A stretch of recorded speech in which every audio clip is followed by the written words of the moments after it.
I know I don't do much with this channel. Okay, like legit. If you ever looked at the channel, it's been like I posted a video one, and then post a video like 2 or 3 weeks after, and then now it's like a whole month after, whatever. And I don't really do much pertaining to these videos. I just don't.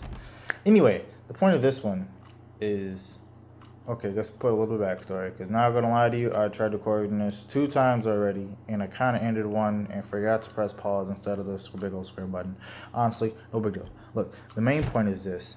Okay, I have been thinking up of a way of how we can, become 100% renewable energy. Okay, this isn't like based, or it's somewhat based.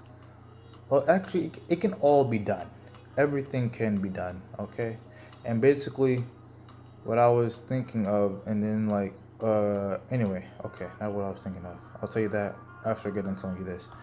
I read a couple of months ago a paper saying that it was in chemical engineering global industry, basically CNEN, that they had created a kinetic energy motion generator, a kinetic motion energy generator. So like you move like that and it creates energy. I'm like, yo, that's like ridiculous, because if you could put that in a floor of a building or something, or like on a floor of all the in all the floors of all the buildings, and you have electricity for that building for like years, depending upon how much it's able to generate or whatever. But the point is, it's able to save a lot of money and energy, and that's like great, right? Because it's like, great, now the building will have to, all right, whatever. The point is, it's a good thing, and I guess one of the things is energy storage. Now, the paper which I'm reading right now on the same website, CNEN, just released yesterday, and the title is "Counting the Ways to Store Renewable Energy." And I'm like, okay, yeah, let's read about it, because that's like one of the big things about it, Like, I guess big things about the way I'm thinking about it would be like the biggest challenge, okay? And I guess I'm like reading these types of paper into like these different types of ways and of how to like store energy. Sounds like as if like people have to pay for that. And my thought of actually like 100% renewable energy would be that nobody has to pay for any energy at all. Like, that's my biggest goal. I'm not quite sure about what everybody else's goal is, but and whatever. But like the point is that that would be the biggest goal for me. It would be to make it free for everybody. Okay, because I mean, like renewable energy, it's like easy to get. It's renewable. It's like I don't even. It's like constant energy all the time. You just have to look in the right places, and it's like for energy companies, you know, like doesn't have to pay for that. Like we don't need these big old fields of solar panels or these big old fields of wind turbines or whatever. Like the big fanny thingies. We can just legit outfit every house with solar panels, wind turbines, and kinetic floor energy generators. All right, hear me out. Solar panels, pretty easy. Some of my houses already have those. Wind turbines or wind generators. That could probably take some modifications, because you don't want the big old thing right there in your backyard. Oh no, that's basically like unpractical. Probably like make them smaller, more practical for houses to use, easy to set up, stuff like that. I think. And then like the floor generators, I'm not quite too sure, but they had like some problem with like they're still going through the research for creating the kinetic motion energy generator, but still like it's there, it's been created. The concept is there, it just needs to finish. Which go like the biggest problem of this, I guess, is the energy storage, which is the point of like this paper, like it's still store energy, you know. It's energy storage, obviously. Duh. Anyway, the point is that these energy storages is like, I guess for the big old city use would have to cost money, and I don't think that's useful. Because the way I thought about it is like, well, the city's using it, and then if my plan actually goes anywhere, then the house will be using it. But I've also thought of like way better stuff than what they have, right? Because they're only thinking about it from like a pretty small point of view. How can the city provide power? How how can the city like in infrastructure provide power to the people?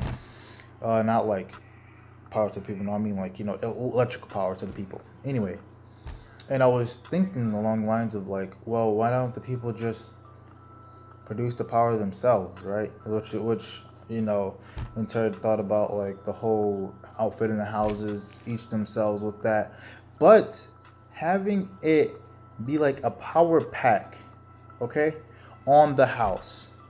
Now this power pack doesn't have to be like the most sophisticated or the most energy holding thing ever. No, it just has to hold the energy for the house. And then like if the house has a lot of energy, it doesn't even really need to do much. Okay, so here's how it basically goes. Okay, you basically like I'm still thinking about it, but basically this battery paper made me think about it even more. But we could have like this, like it doesn't have to be inside of the, or it's probably recommended that it be inside of the house. Anyway, we can have like this big old part of the house that's like this big old battery. All right, this big old battery. Hold on, let me see if I can find it. Cause there's a part in here where there's like a battery from Tesla, and it's like that big old 300 whatever watt, and it can power a small city for 1 hour. Yeah. Hold on, hold on. Give me like. Okay, I found it. This part is from the, as I said, article accounting the ways to store renewable energy, written by Alex Scott, released just yesterday, and it says that early success bolstered the case for lithium-ion batteries. In 2017, Neoen, which operates electrical grids in Australia, bought 129 megawatt, I don't know, MW, capital A, capital like capital letters, small h. I guess that's like hertz. Lithium-ion battery from Tesla with the capacity to power 30,000 homes for about an hour. The battery is intended to supplement power grid during periods of peak demand. And it said that the battery generated $10 million in revenue during its first 6 months of operation. Right? That's like pretty big. But why does it have to be for a whole city? I don't even know how much it costs. Honestly, it's probably like a lot of money. Like a lot of money. But the point is, if we can create a battery that's like as half as that, or like even a quarter, just for like a single house, you won't really need that big old power because the regular power of the house or the building over the power itself. Not only that, but I was also thinking about, you know, okay, honestly, this goes to like a whole nother level, which probably has to be covered in another video. So I'm gonna stop myself short right there. Just gotta stop. All right. All right. So back to the point. But the point is that it's possible for us to do that. Okay. Even with just the solar and like little wind turbines, which I think is probably pretty easy to make for a little house. It's pretty nice, having like a house that is being powered by like a fraction, maybe like a quarter of that big old Tesla battery for its own house, and it's being powered up by renewable energy. Why would you have to pay for energy? I mean, like, I guess for the beginnings of like the whole thing, you'll probably have to pay for some of the services, right? Like the Tesla battery.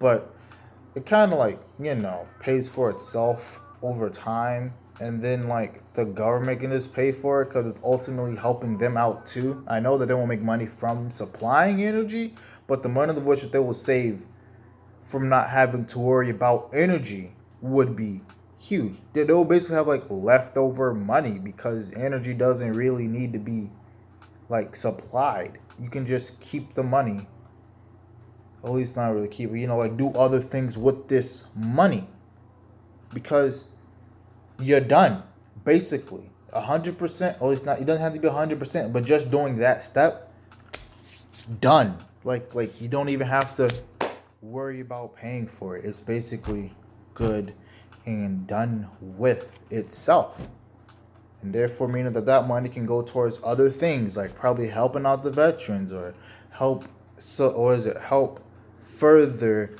other researches that will help out are like going towards renewable energy goals. But having something like that is way easier. What is it? So outside of lithium ion batteries, right? There's also this thing called like the sodium battery, yeah, sodium and sulfur, you know.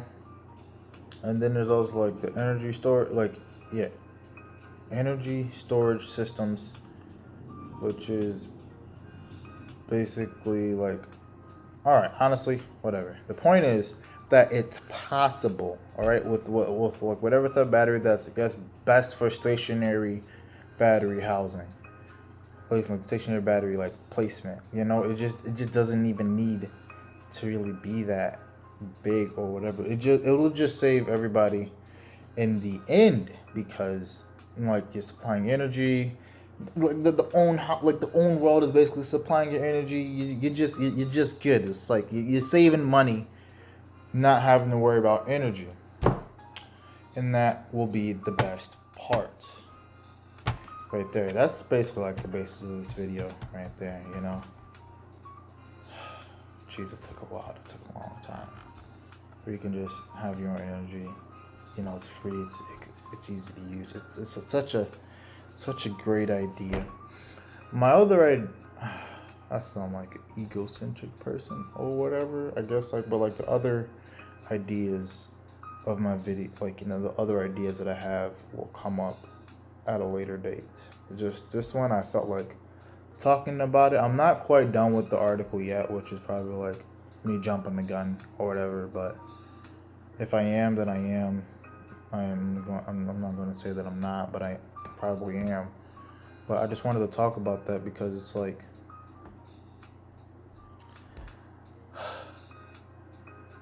we are inefficient as a whole. We just really are. We can be doing a lot better, and that's one of the ways we can be doing a lot better. Where the houses can supply their own power, like it become standard for a house to be able to supply its own power. Standard. Yeah, you're saving money. You didn't even that. The energy saving system won't even need the cost. All right, that was like that was like the other plan. It was like, oh gosh, nope.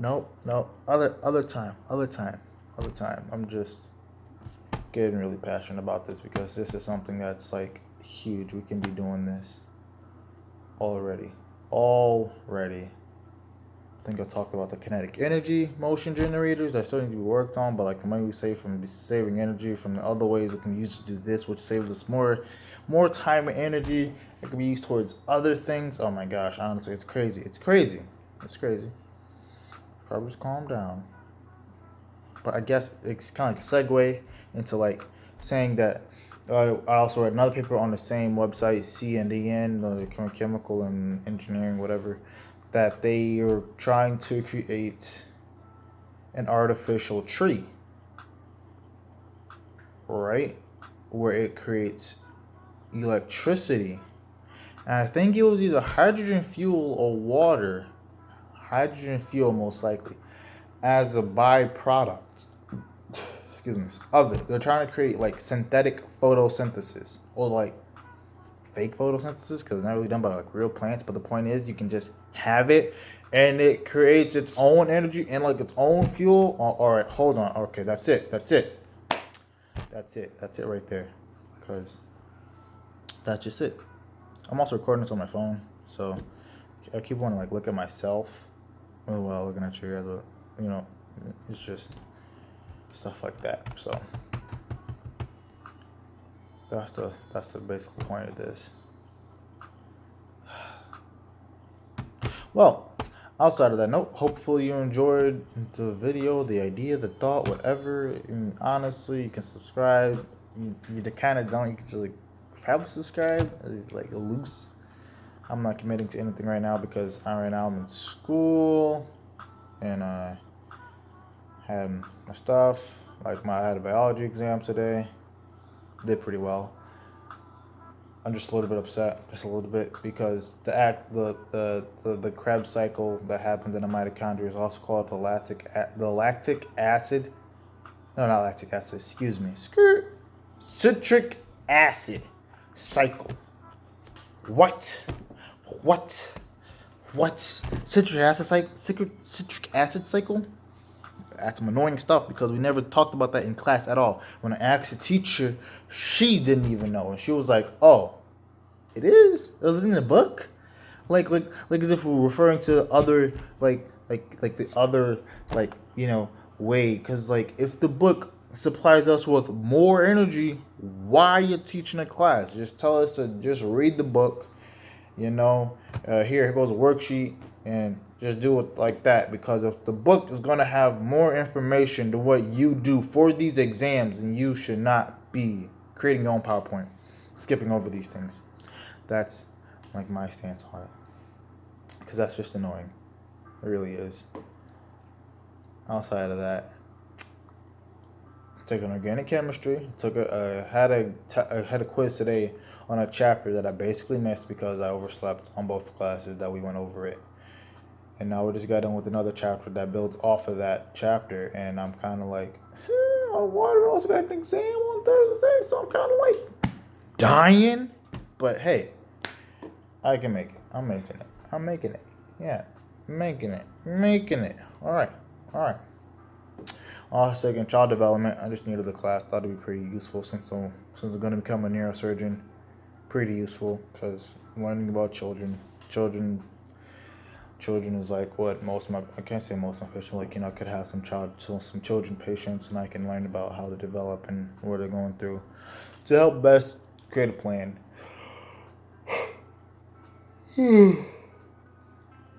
for them. And then I'm also taking French. I needed a language class. Outside of that, that's it for this video. That's it. A whole nice little snippet of a video. Not even that much. I don't even have a video editing software, so this is it. In its entirety, you just get me. Let me get back to reading the rest of this paper. Anyway, I guess I got you guys, people later. Whoever the heck watches this channel. I'll just catch you later. Peace.